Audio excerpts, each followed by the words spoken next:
Salut à tous, Arnaud pour Geek & Vaps. Donc aujourd'hui, review du kit Subbox Mini de chez Kangertech.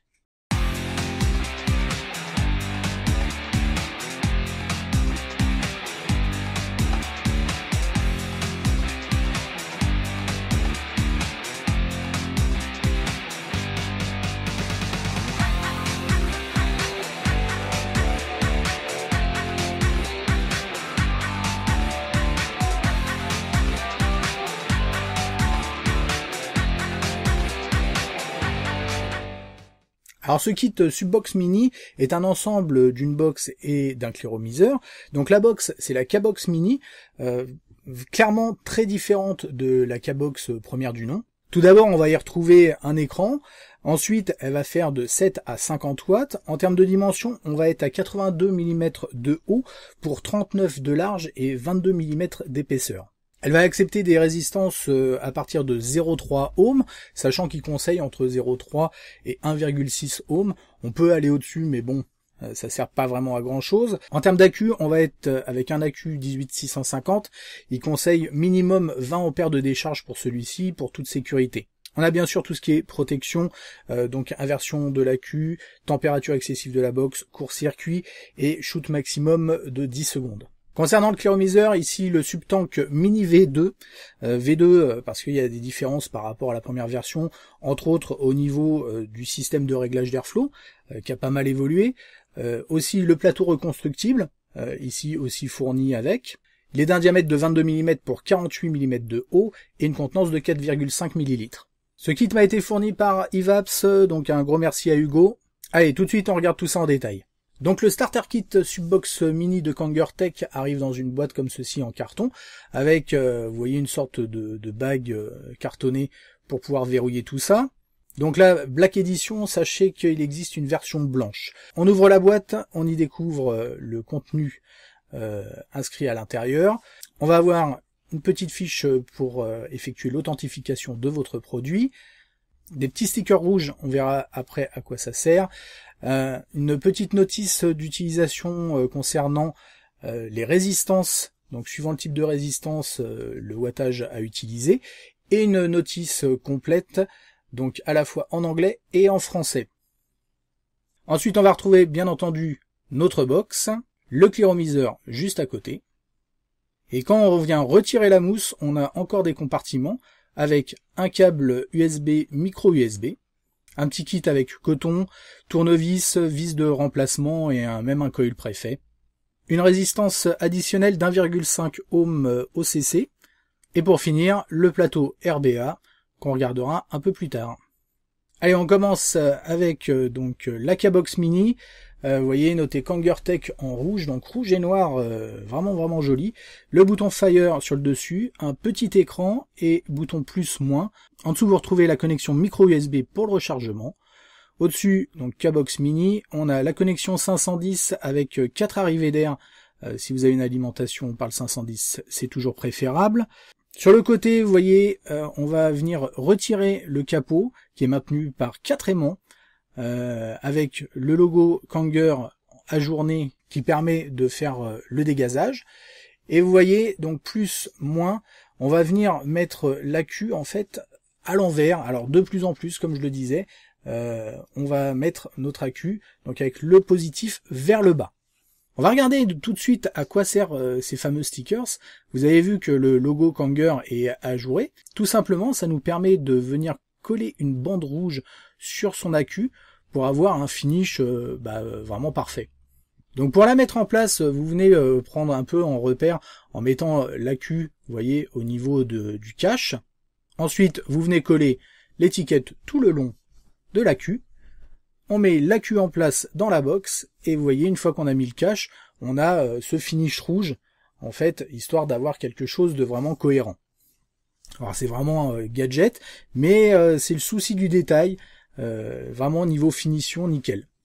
Pour venir allumer ou éteindre notre box, tout simplement 5 clics rapides sur le bouton Fire. Vous voyez, une fois allumé, on a Kangertech et ensuite vous avez toutes les informations. Donc niveau de batterie, voltage et ohm, et bien sûr le wattage que vous allez pouvoir régler donc assez précisément, donc de 0,1 en 0,1, et si vous restez appuyé, vous voyez, ça passe tout de suite de 1 watt en 1 watt. Pas de menu compliqué ou de choses à régler en plus, mis à part si vous appuyez simultanément sur le bouton plus et moins, vous allez pouvoir inverser l'orientation de l'écran, et ça c'est toujours pratique. Ensuite on attaque le cléromiseur, donc aux mêmes couleurs que la box, hein, noir et joint rouge, vraiment très joli. On a un drip tip en Delrin, vraiment bien, avec même le joint rouge du drip tip, c'est vraiment poussé le détail vraiment au maximum, avec une ouverture relativement large. On a bien entendu un Pyrex. On va venir retirer la base du tank. Donc on a le tank classique, hein, avec les joints qui maintiennent le Pyrex. Et ensuite sur notre base, donc une résistance déjà mise en place. Donc c'est une résistance 0,5 ohm de OCC. Vous voyez, il y a marqué entre 15 et 60 watts. Ça peut vraiment tenir. Donc c'est une résistance type verticale, hein, avec coton type japonais sur le côté. On a bien sûr une connexion 510. On vient replacer la résistance et vous allez voir, donc au niveau de l'airflow, on a quelque chose de tout nouveau.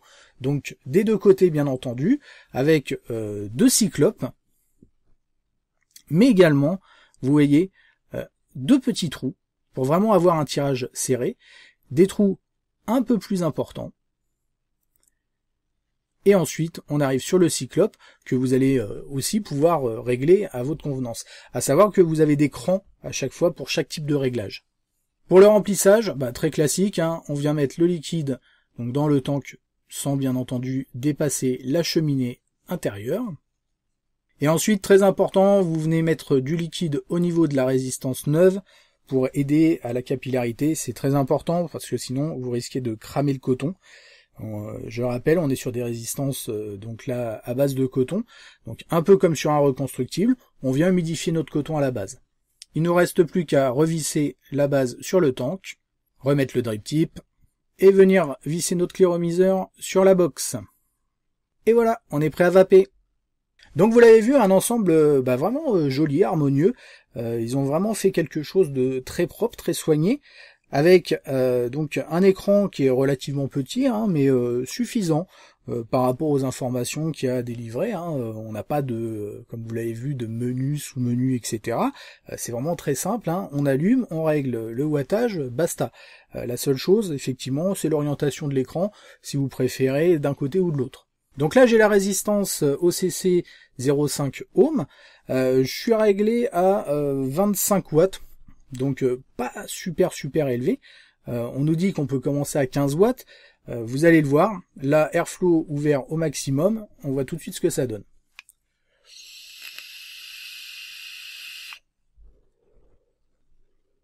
Ça fait pas mal de vapeur, mais c'est pas ultra violent. Hein. Alors, je vais venir régler mon airflow sur les trous les plus serrés. Parce que là, c'est ce qui est intéressant, c'est qu'on peut avoir vraiment un tirage très serré. Concrètement, un réglage avec les plus petits trous, une résistance d'1,5 ohm, clairement on a quelque chose pour un débutant sans aucun problème. Rien d'ultra violent, c'est vraiment très serré et vraiment surprenant. Ce nouveau système d'airflow marche vraiment très bien. Grand ouvert, on a quelque chose bien sûr de très aérien. D'ailleurs, on va pousser, hein, bien entendu. Je vais pas rester à 25 watts, c'est vraiment trop léger. On va monter, allez, à 50 watts au maximum de la box. Vous le voyez, ça les tient sans problème. On arrive quand même, pour moi, vraiment un peu aux limites. J'avoue que 60 watts, ça me paraît vraiment excessif.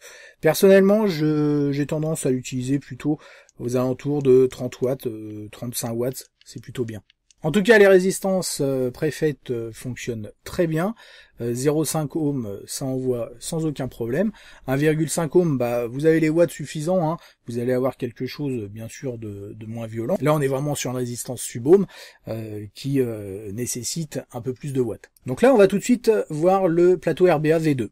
Donc ce nouveau plateau se différencie par les deux énormes trous que vous avez sur le côté avant le liquide d'arriver par le dessous, là, par des petites rainures. Là, vous avez vraiment deux énormes trous.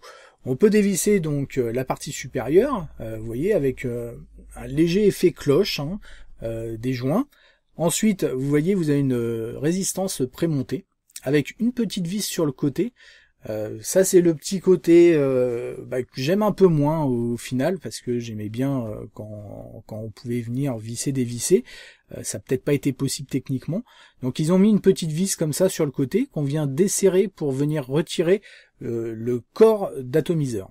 Voilà, on revient retirer ceci avec un petit joint à la base. Vous voyez, comme je disais, deux trous très importants pour une arrivée de liquide vraiment très importante aussi. Le plateau, donc avec le positif négatif sur les côtés, on va venir retirer la résistance préfaite. Vous pouvez tout à fait l'utiliser, hein, là c'est vraiment pour vous montrer comment mettre une nouvelle résistance en place.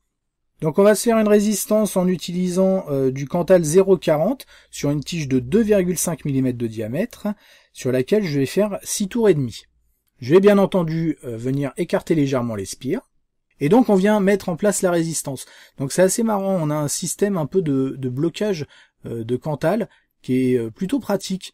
En fait, vous voyez, on n'est pas obligé de venir faire le tour de la vis, puisque vous avez quasiment pas d'espace entre la vis et puis des sortes de petites parties métalliques qui vont venir donc caler notre fil.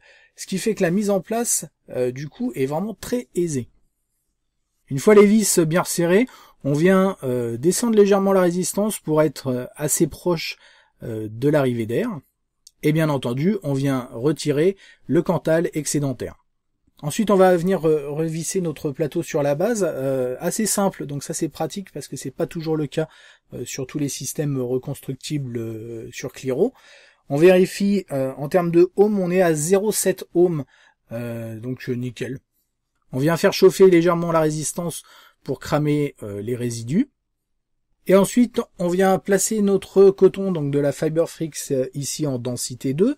Donc on la met en place, cloche d'atomisation retirée bien entendu. Une fois que c'est mis, vous venez remettre la cloche en laissant donc passer le coton par le dessus, un peu comme on le faisait sur Kefenlight, enfin qu'on le fait encore d'ailleurs sur Kefen ou sur d'autres plateaux reconstructibles.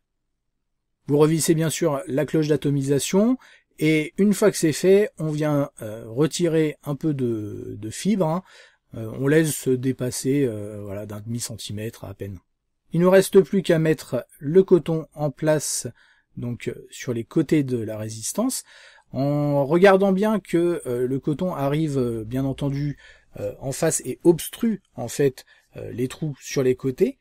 Si ça dépasse un peu quand on le met en place, vous voyez, je viens de le repousser très légèrement pour que ce soit nickel. On n'oublie pas de venir humidifier notre fibre. Donc on n'hésite pas, hein, on met la dose. On remet la partie supérieure de la cloche d'atomisation. Donc après on a un peu comme n'importe quelle résistance, on vient revisser la base sur le tank. On remet le drip tip, on remet tout ça sur la box et c'est parti. Alors vous l'avez vu, le plateau reconstructible, très simple d'utilisation, on vient refaire une résistance très rapidement, sans aucun problème, c'est même très bien je trouve pour s'initier au reconstructible, pour ceux qui ne connaissent pas encore, on a quelque chose de relativement accessible. Donc là j'ai ma résistance 0,7 ohm, ouverture de l'airflow pareil, maximum, je suis à 20 watts, et puis on est parti.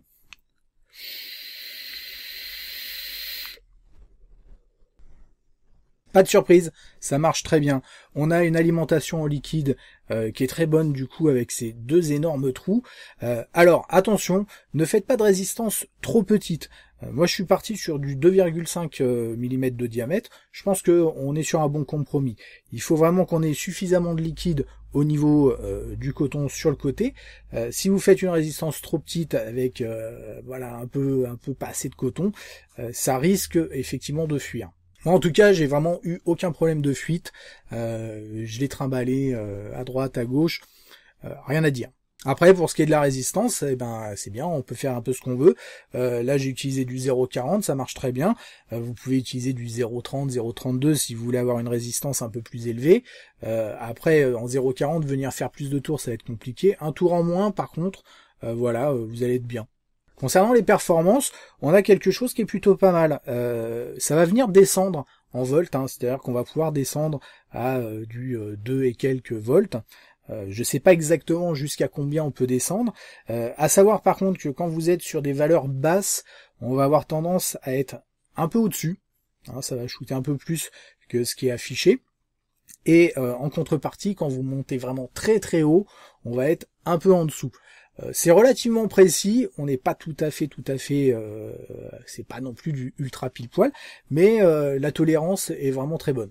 En tout cas, ce qui est pas mal, c'est qu'on n'a pas, comme sur certaines autres box, cette limitation, c'est-à-dire qu'en gros, ça va pas pouvoir descendre en dessous de 3,6, 3,8.